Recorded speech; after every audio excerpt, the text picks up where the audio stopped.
Representative Matt Gaetz said, "We will have a government shutdown. We cannot blame Joe Biden. We cannot blame House Democrats," end quote. That's because House Republicans are to blame, and we've seen that week after week after week. So now the question for House Republicans is very simple. Do they continue to pursue increasingly extreme bills that would hurt their constituents by slashing education, slashing healthcare, Meals on Wheels, and much more, all while barreling toward a needless shutdown that would threaten nutrition assistance for nearly 7 million mothers and children? Is that what they want? That's a question for them. They have to answer this. Or do they keep their promise and abide by the bipartisan agreement? Two-thirds of House Republicans voted for this bipartisan agreement just 4 months ago, back in May. It's not complicated here. It's truly not complicated, because a deal is a deal. So another thing before we continue, here at the White House this afternoon, the president is taking another action to save lives, signing a bipartisan law that will make the organ transplant system work better for more than 100,000 people on the waiting list for organs. Everybody knows the system has been broken for years, with heartbreaking consequences. Now, with the president's signature, we are taking significant steps to improve it. The law will break up the current monopoly system, harnessing competition to allow HHS to contract with the best entities to provide a more efficient system for the people it serves. The law will also eliminate the funding cap to allow additional resources to modernize the system, which is a critical lifeline for thousands of Americans. And this will save lives by creating a more transparent and accountable system that allows more Americans to access the organ transplants that many so desperately need. And finally, on Monday, the president will host Pacific Islands Forum leaders at the White House during the U.S. Pacific Island Forum Summit taking place here in Washington, D.C. This is the second summit with Pacific leaders that the president will be doing here. It will reaffirm his support for strengthening ties with the Pacific Islands and discuss how we address complex global challenges like tackling the existential threat of climate change, advancing economic growth, and promoting sustainable development. Over the past year, we've taken our engagement with PIF countries to new heights, and we're looking toward to continue to deepen our partnerships. And we'll have more for all of you later this afternoon. There will be a call that all of you can jump on. I believe it's at 3:30, and so stay tuned. And with that, Will? Thanks. I have two topics. First, on Senator Menendez, did the White House know that an indictment was coming today, and does the president believe the senator should resign? So a couple of things. I'm going to be really careful here. This is a not comment, because this is an active matter. We learned about this just like all of you, but again, this is an active matter, so I'm not going to comment. No comment on resignation? I'm just active matter, not going to comment. Okay. On the UAW strike, the UAW has invited President Biden to the picket line. I'm wondering if he has any plans to go, and also the strike is expanding to 20 states. Is the president going to feel more pressure to move both parties towards resolution? So, on your first question, I don't have any updates to the president's schedule at this time. Just don't have anything to share. But certainly, the president appreciates Shawn Fain's inviting him, including him, certainly with all the family and friends of the UAW. And so, the president has been really clear about this. He believes the union built the middle class. That's something that he has said for years now. And of course, he is a union guy who will continue to fight for UAW and also union workers. So that will not end. That is something that he has certainly been steadfast about for the past several years. So we are, of course, in touch with the parties. As you know, Acting Secretary of Labor Julie Su and also Gene Sperling have been in regular touch for the past several weeks with all parties. Certainly, the parties continue to remain at the negotiation table, which is incredibly important. And so we've communicated to each of them the importance of continuing to work 24/7 to get to a win-win agreement, as you've heard us say many times. And look, the auto industry will remain here in America. That's what the president has been working towards, investing in that in the last 2 years. And UAW workers remain at the heart of a growing industry. And so we will do everything that we possibly can to help in any way that the parties would like us to. But again, they are at the negotiation table, and we believe that's incredibly important. I know your dad had some thoughts about our back and forth yesterday, so maybe we should try this again. Same question. Same question as yesterday. Can you repeat the question? What do you call it when 10,000 people illegally cross the border in a single day? So here's what I will say, and you heard me say this a couple times, and I'll say it again because it is the facts. On day one, the first day of this president's administration, he put forth a comprehensive immigration reform that we believe that was desperately needed for this country, right? As we know, and you've heard us say this many times before, we are dealing with a broken system. And no action was taken from Congress. And so what the president was able to do, he imposed consequences for those who do not have the legal basis to remain. And he has removed more than 250,000 individuals. This administration has done so since May 12th. And so we've taken action. The president has he also secured record funding. And let's not forget, this record funding that the president fought for over the last year or so was opposed by the House Republicans. This is something that they opposed and didn't want to see. And so what it allowed us to do is actually hire about 25,000 more, bring on CBP agents, and really do something that was historic that we hadn't seen. And so a broken system, it's been broken for the past couple of decades. The last administration certainly gutted the immigration system for 4 years. That's what they did. And you had Speaker McCarthy and the Republicans in Congress who continuously take steps to undermine what is currently happening, trying to undermine getting border security. We saw that this week with the CR, where they put forth another piece of legislation to propose continuing to cut some important resources that's needed, whether it's CBP. 800 fewer CBP is what they wanted to do. 50,000 pounds of cocaine. That's what it would hurt, right? In trying to prevent that from coming in, right? When you think about more than 300 pounds of fentanyl, when you think about more than 700 pounds of heroin, more than 6,000 pounds of methamphetamine to enter the country, that's what they were trying to prevent from the work that we're trying to do, prevent from coming into the country. So we would love to do this in a bipartisan way, but we're not seeing that. What we're seeing from House Republicans is wanting to defund DHS. But when you spoke last month, Yeah. and you said, we are stopping the flow at the border. Is 10,000 migrants in a single day stopping the flow? What I will say is, I just mentioned 250 individuals have been stopped who do not have the legal pathway from coming in. That has been since May 12th. And as we are, looking at Eagle Pass, and I know this is where kind of the issue is at the time at the moment. CBP quickly surged resources and personnel to the area, and thanks to their great work, we're able to swiftly vetted and processed into custody more than 2,500 individuals and cleared the area where migrants had congregated. And that's the work of our law enforcement. That's the work of our law enforcement at the border. Remember, House Republicans are trying to cut that. They're trying to cut that. Totally different subject. Sure. There are some new relaxed standards in town. Would President Biden ever show up to an official meeting wearing shorts and a hoodie? I'm assuming you're talking about the Senate when you say He was in the relaxed Senate standards. for a long time. I know, but I just want to make sure we're clear what you're talking about here. Does he think these are appropriate changes? You know the president. You've seen him. You've seen him for the past as vice president, as senator. He dresses better than most of us here, And so I'll just leave it at that. I'm not going to comment on how Senate is running their business and the decision that they make. That is up to them. That is not for us to decide. Last one. Or At a speak to. fundraiser this week, President Biden told donors about how Charlottesville inspired his campaign, and then according to the pool, a few minutes later, he told the story again nearly word for word.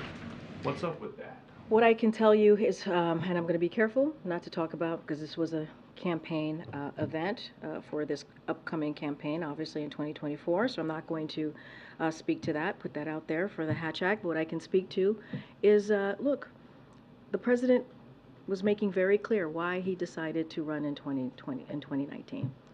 He made it very clear as to what he saw in this country and what was going on. And he got 81 million votes, a historic amount of votes from Americans across the country who believed that this was a president who can help protect our democracy, get our economy back on track, and could be a leader and the adult in the room. And so that's what you saw.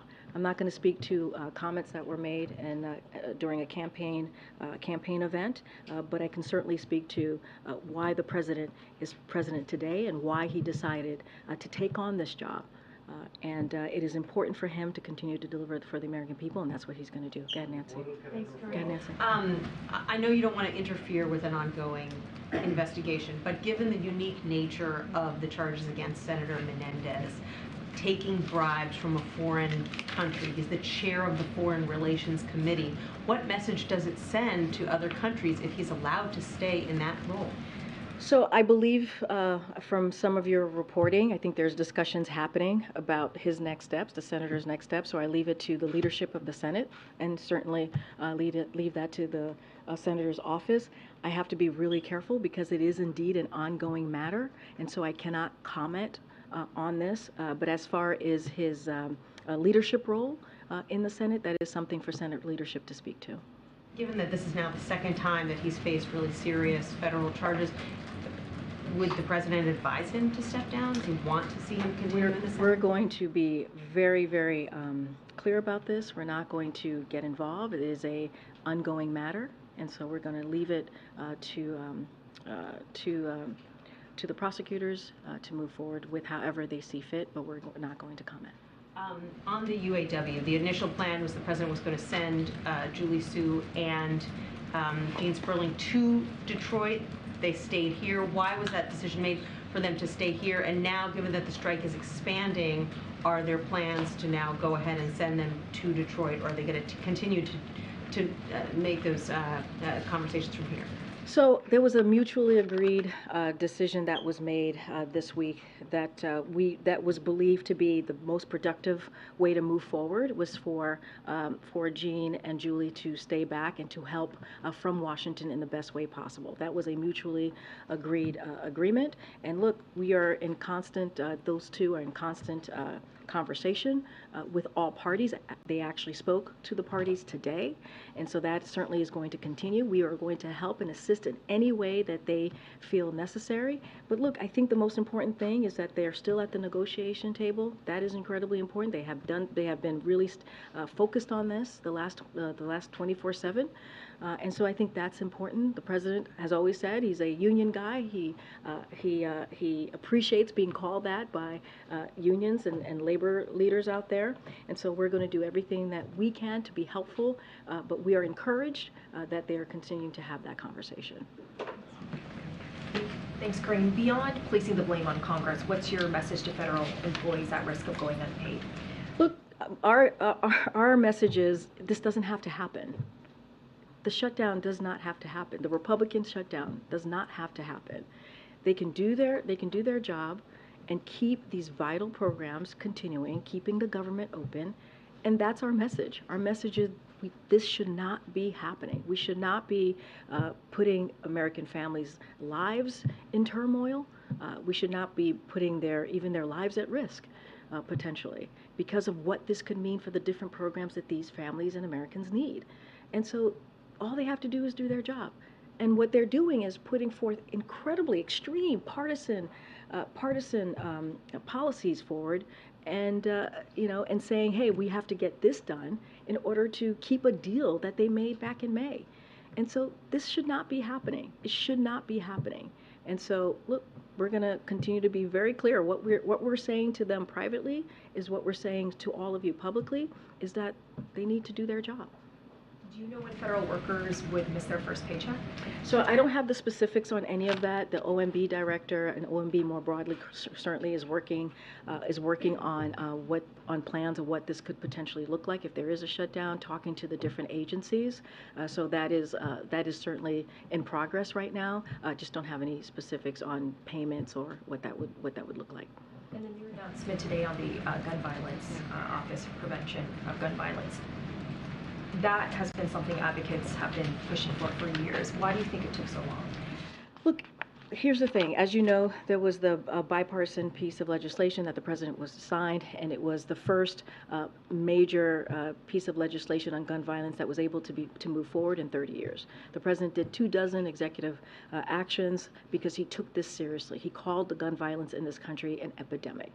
And so I said this yesterday, and I've said this many times. You've heard this from the president. There are people who are sitting at their kitchen table every night who is missing a loved one because of this violence. Because you can't go to your congregation, you can't go to your grocery store and not worry about potentially getting shut down. You have kids who are going to school, who are you heard directly from the congressman what they have to go through now because of this gun violence epidemic. So right now is the right moment to establish this office. We want to accelerate what the president is put forward in his 24 executive actions. We want to accelerate the law that he was able to sign into law. The legislation was able to sign into law to continue to get the work done.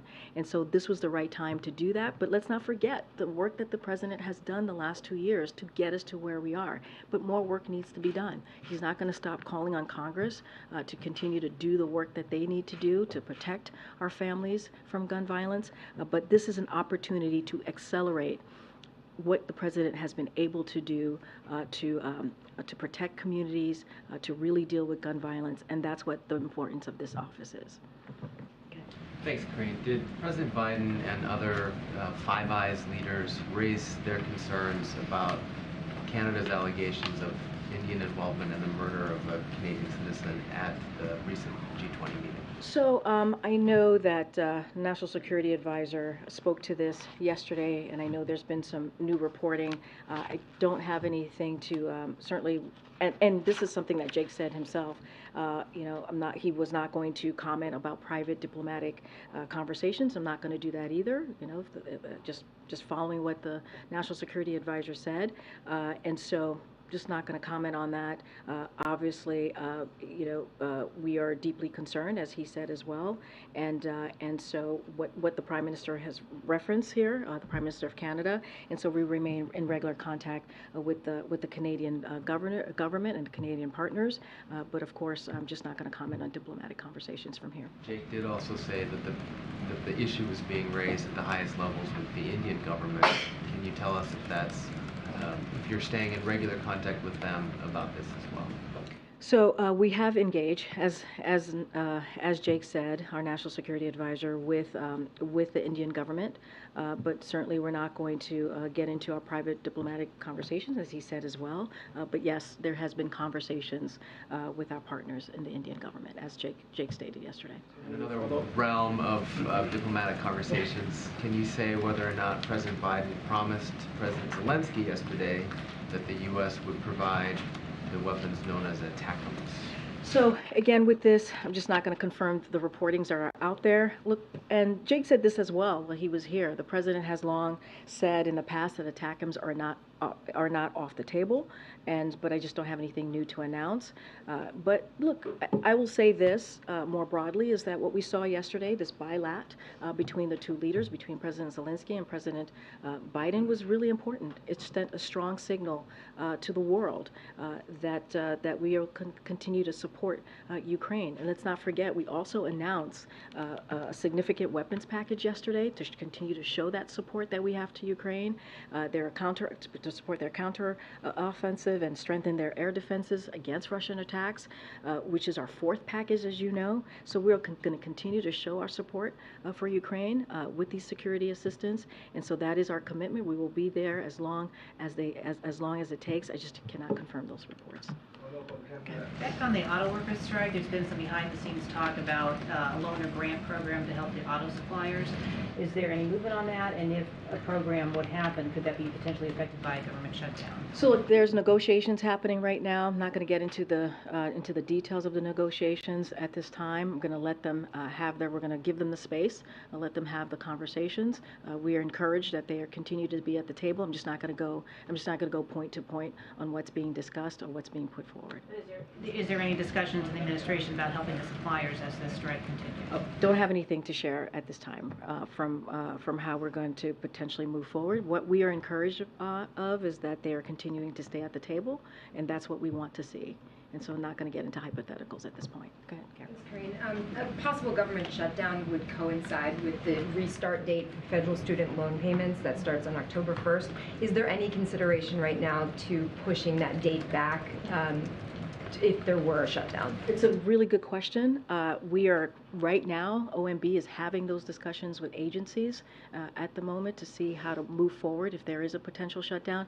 Don't have the specifics of what the different programs, like the student loan program that the different parts of it that we've announced is going to look like, because those conversations are just now happening. Can you say from the White House how worried you would be if there were Education Department employees furloughed, who would obviously be a part of this, but if there was a shutdown and those employees weren't there, how concerned would you be that this would not go smoothly then, starting on October 1st? So look, as you know, the student debt relief program the president put forth is incredibly important to him, right? It is something that he believed, the reason he put it out there was to make sure that we give Americans a little bit breathing room, especially coming out of the pandemic. And so it was clearly part of his economic policy to make sure that we don't leave anybody behind, especially, again, as we're coming out of this pandemic. Don't want to get too far into the weeds into this because, again, these conversations are just now starting that OMB is having, so don't want to get ahead of that. But certainly we're looking into it, we're planning accordingly. Yes, Karine, also on the shutdown, you mentioned yesterday that potentially food safety would be under threat in the shutdown. I understand that in previous years, USDA has considered those sorts of inspections as essential. Is there something else that you think will change that would make it non-essential? So those conversations are happening as to what the effects might be, right, to those certain programs and how these agencies are going to move forward. I don't have anything more to share. Certainly, I laid out what the impacts would be for a shutdown, because it's important for the American people to know what this means with this Republican shutdown that they're certainly seeming to barrel forward with, but just don't have any specifics on that. Again, OMB is having these conversations with agencies, and so to look to see, to try and figure out how this is going to affect Americans across the country. Okay. Yeah, Karine, thanks. Can you expound on what the president is doing and what he will be doing to avoid a government shutdown? I understand you all have been saying that Congress needs to do its job, but surely the president must want to do something to avert this. And is there a possibility that he would at all alter his travel schedule? Look, I don't have anything to speak to on the president's travel schedule, but the president did his job.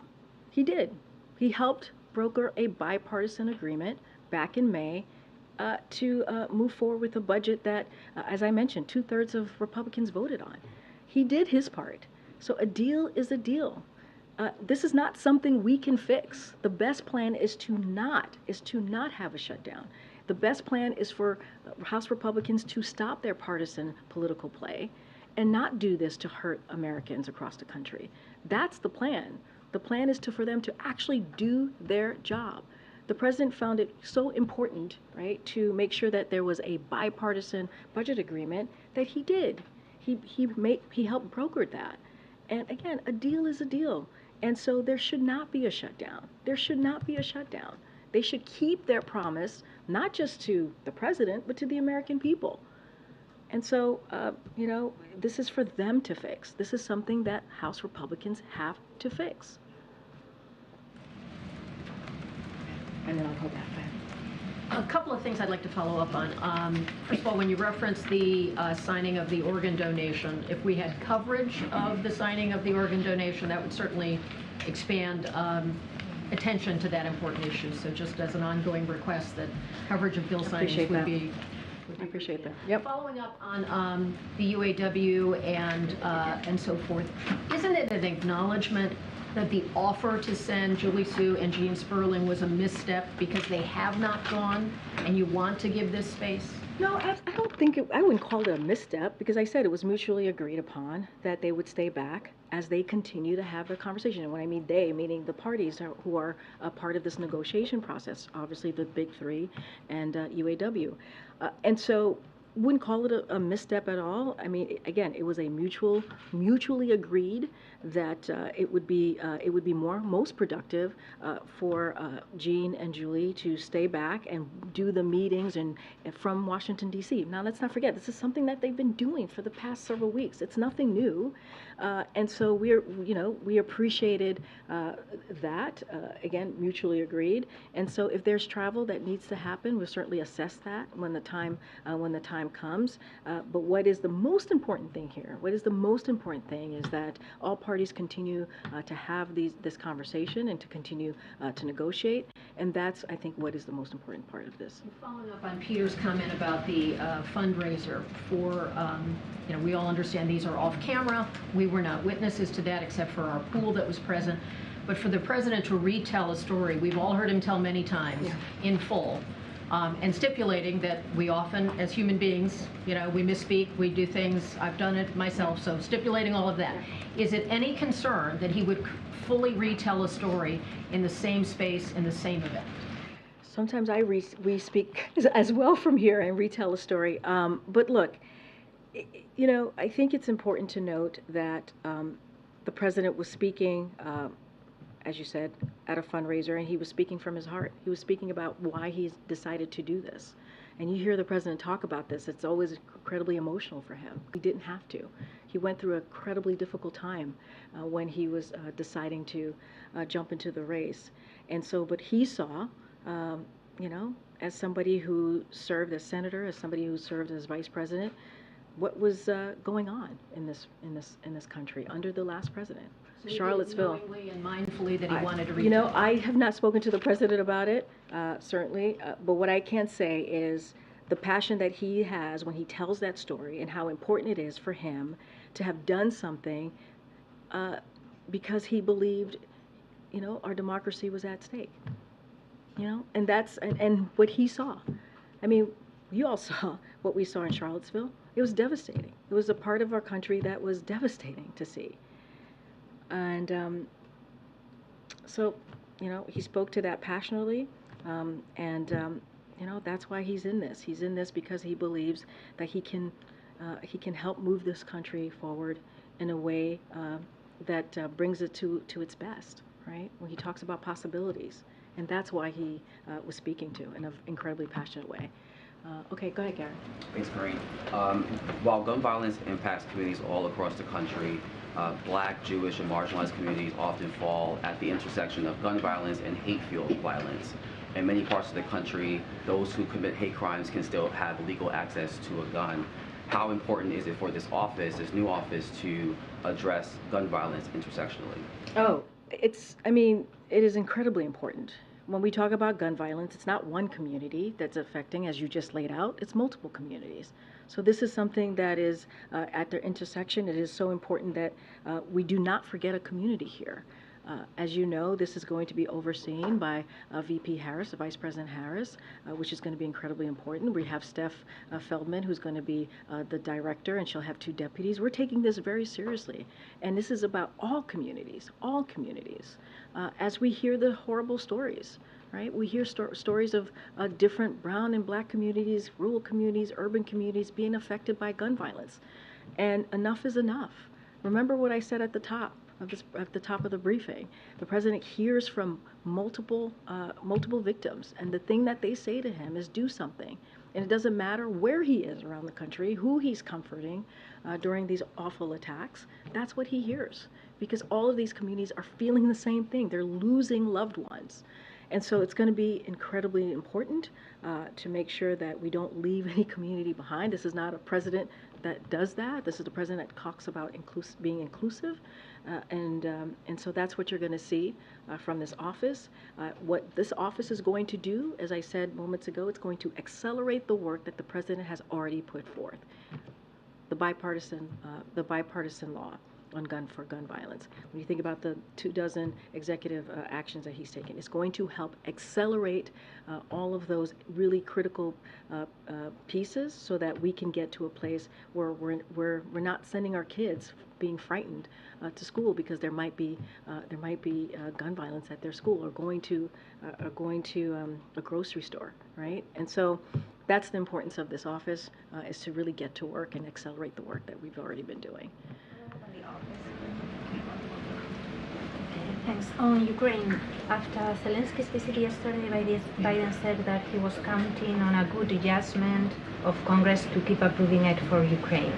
How confident is he that Republicans are going to keep approving additional funding in an election year? So, look, this is something that Jake Sullivan spoke to, our national security advisor spoke to yesterday. As you know, he's been very much involved in having conversations on the Hill with congressional members, both Democrat and Republican, sitting down, talking through the importance of continuing the funding. We have said over and over again how much we appreciate the strong bipartisan support that we've seen for Ukraine in helping them fight in this war as they're fighting for their democracy. So we're going to continue to be confident. We're going to continue to have those conversations, and we believe, and that's what when I said earlier about how important it was for the two leaders to have this bilateral engagement yesterday. The message that it sends is that we should that we are going to continue to support Ukraine. So we're confident in that support, that bipartisan support for Ukraine, and so we're just going to continue to have those conversations. So on Israel, Netanyahu said today that he believes Israel and Saudi Arabia can achieve a historic peace deal and that President Biden can clinch the deal. But he also said that we should not give the Palestinians a veto. How confident is the White House that Israel and Saudi Arabia will normalize relations? Is it possible a deal without the Palestinians? Would Biden still like it? I mean, if it doesn't include the Palestinians? So a couple of things, and this is something that Jake Sullivan spoke to when he spoke to normalization. So many of the key elements of a pathway towards normalizations are now on the table, as you just stated, and there is a broad understanding of these elements, which we're of course not going to discuss publicly. So the specifics require an incredible amount of legwork, discipline, rigor, and all of the stakeholders in this are applying that as we speak. This is coming from Jake yesterday. And that said, we don't have a formal framework here. We don't have the terms ready to be signed. There's certainly lots of work to do, and we're going to work through it. Look, a normalization agreement between Israel and Saudi Arabia will include a serious component dealing with the fundamental issue between Israeli and Palestinian. This is to your question. But I certainly don't want to get ahead of a process. There's a lot of legwork to be done, and don't have a formal framework. And so we're going to work through it, and certainly not going to get into the specifics from here. Thank you, Karine. Just to follow up on the new office on preventing gun violence, I was wondering if there's an international component to the scope of this new office. For example, will it be able to help curb the trafficking of illegal guns to Mexico from bordering U.S. states? So our gun policy has always been comprehensive. And of course, this office is going to continue to talk to and be in regular contact with NSC and Homeland Security team. And so we're going to do everything that we can to combat international trafficking and smuggling as well. And so this is a comprehensive approach, and that we're going to certainly move forward with. Okay, and just really quickly, a quick confirmation, if I may. Our sources say that U.S. and Chinese officials are still working towards a Biden-Xi meeting in San Francisco on the sidelines of APEC in November. Can you confirm that?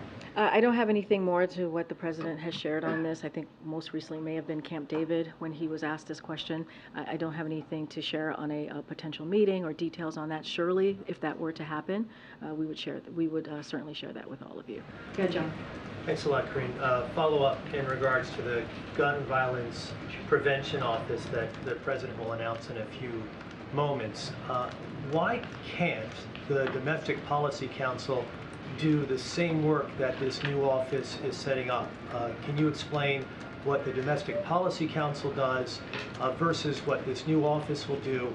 and if there is any overlap between those two offices? So look, this office is going to implement and expand upon the key executive actions, right? It's going to zero in and focus on those key executive actions, get that moving, accelerate that, and also the legislative action. That is what it's going to do. And look, I said it, the president has said it, you're going to hear from him in a few moments, and the vice president. This is an epidemic. Gun violence is an epidemic in our country. And so we need to do everything that we can, and we believe having this office is going to be, continuing to show the president's commitment, but it's going to be incredibly important in pushing what the president has put forward. And that's what you're going to see. And I think having it separate and apart from the DPC shows our commitment, yes, but also shows that we are taking this an extra step, right? An extra step on how seriously we're taking it and how important it's going to be. So this is the president saying he wants to save more lives. This is what we're going to try and do. We're going to continue to see what we can do to save more lives.